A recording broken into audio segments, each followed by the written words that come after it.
All right, welcome to This Explainer. Today we're going to dive into the profound mechanics behind the Cancer zodiac sign. And honestly, we're going to reframe pretty much everything you thought you knew about it. I am so incredibly excited to guide you through this, because we are moving way beyond that surface-level pop astrology you always see scrolling on social media. Instead, we're digging right into the rich, deeply structured logic of the ancient Hellenistic tradition. So, you think Cancers are just overly sensitive? It's a trope we've all heard a million times, right? The crybabies of the Zodiac, the hyper-emotional homebodies. Well, what if I told you that this exact sensitivity is actually the engine of an incredibly strategic, highly protective, and powerfully active archetype? Today, we are completely dismantling that fragile stereotype. Here's our roadmap for today. 1. Meet the crab. 2. Cardinal water and the moon. 3. Jupiter, Mars, and cosmic mechanics. 4. Home, body, and compatibility. And finally, 5. Embracing the Cancer journey. Let's get right into it. Section 1. Meet the crab, the ultimate guardian. Okay, so these are the traits most of us are pretty familiar with. Spanning from June 21st to July 22nd, we see those classic strengths: highly intuitive, fiercely loyal, deeply protective. And, of course, the perceived weaknesses: moody, cautious, maybe a little insecure or shy. We all know they love family, tradition, and a super comfortable home environment, and that they really dislike large crowds, direct confrontation, and betrayal. But listen, we aren't stopping here. Let's look at exactly why these traits exist. Because this is the core dynamic of Cancer right here. A hard exoskeleton paired with a fierce drive to protect vulnerability. In Hellenistic astrology, Cancer is actually considered the fountain of life. It represents those primordial waters from which all life emerges. Because they're so instinctively drawn to caring for the vulnerable, their softness is, in reality, a form of fierce, active protection. That thick armor they wear, it's exactly what allows them to create what the source material so wonderfully calls a huggy circle of safety, both for themselves and for the people they love. So, the absolutely crucial takeaway here is that their perceived shyness, it's actually strategic caution. I mean, think about how a crab moves on the beach. It rarely approaches its goal straight head-on, right? It moves in this zigzag, sideways pattern.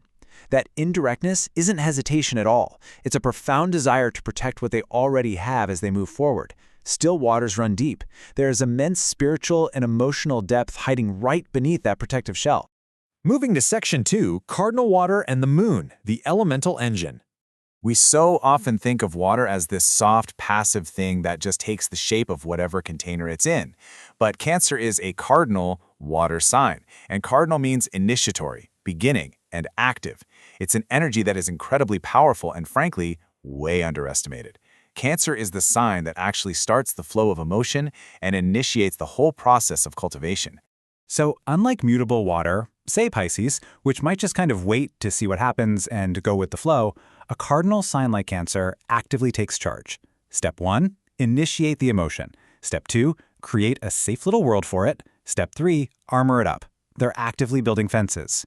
It's really the energy of transplanting a fragile seedling and actively propping it up until it's strong enough to stand on its own. They can change and adapt super quickly, but it is always with a specific purpose: to establish comfort and safety. And driving this whole operation is their ruling planet, the moon. Now, in the Hellenistic tradition, the relationship between a sign and its ruler is basically everything. The moon associates Cancer with the mother archetype and the vital role of the nurse. In fact, in the Tema Mundi, which, if you're not familiar, is essentially the mythical birth chart of the entire world used in traditional astrology, Cancer is placed right in the very first house. It represents the actual moment of being born from the mother. Cancer provides the well, or the spring, that keeps an entire community spiritually and emotionally alive. And think about the moon itself. It's the fastest moving body in the sky, constantly waxing and waning. This sheer speed translates directly to that famous Cancer moodiness we talked about earlier. But here's the major perspective shift. This is not some random, chaotic instability. Their emotional tides follow a highly predictable cyclical rhythm. They are consistently moody in a way that actually aligns with the deepest rhythms of time itself. All right, Section 3, Jupiter, Mars, and cosmic mechanics. It is absolutely fascinating to contrast how Jupiter and Mars function in this watery environment. Jupiter loves expansion and growth, right?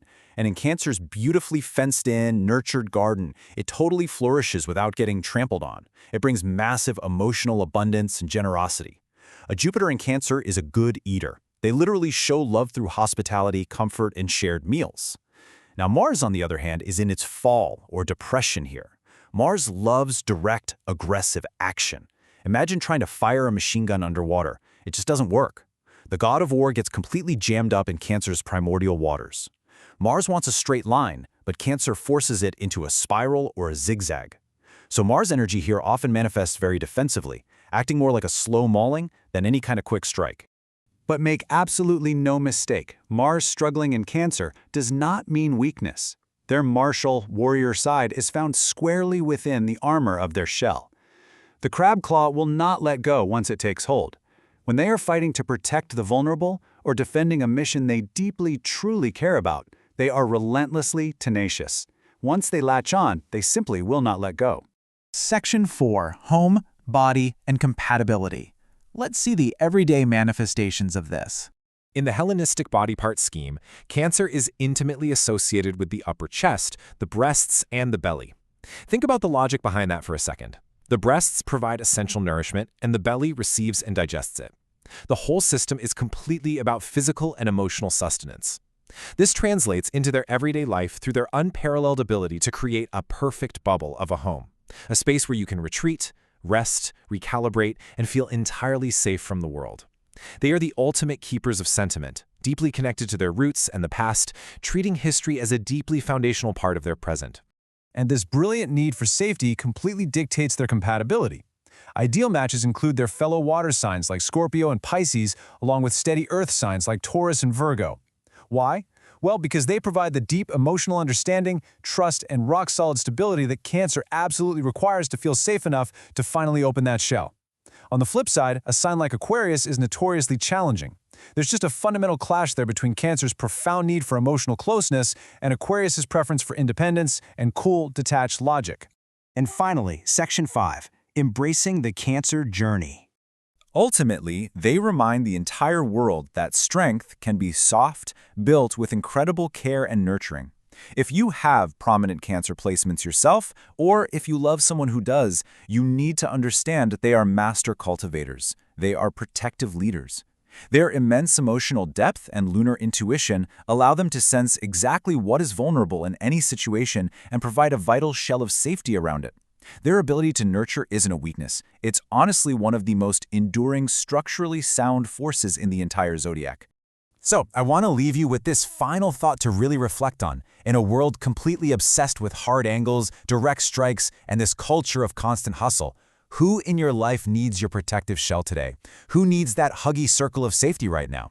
Understanding Cancer isn't about validating oversensitivity. It is about recognizing the profound, intensely active power of nurturing. Thank you so much for joining me on this explainer, and I really hope you walk away seeing the crab in a completely new, empowering light.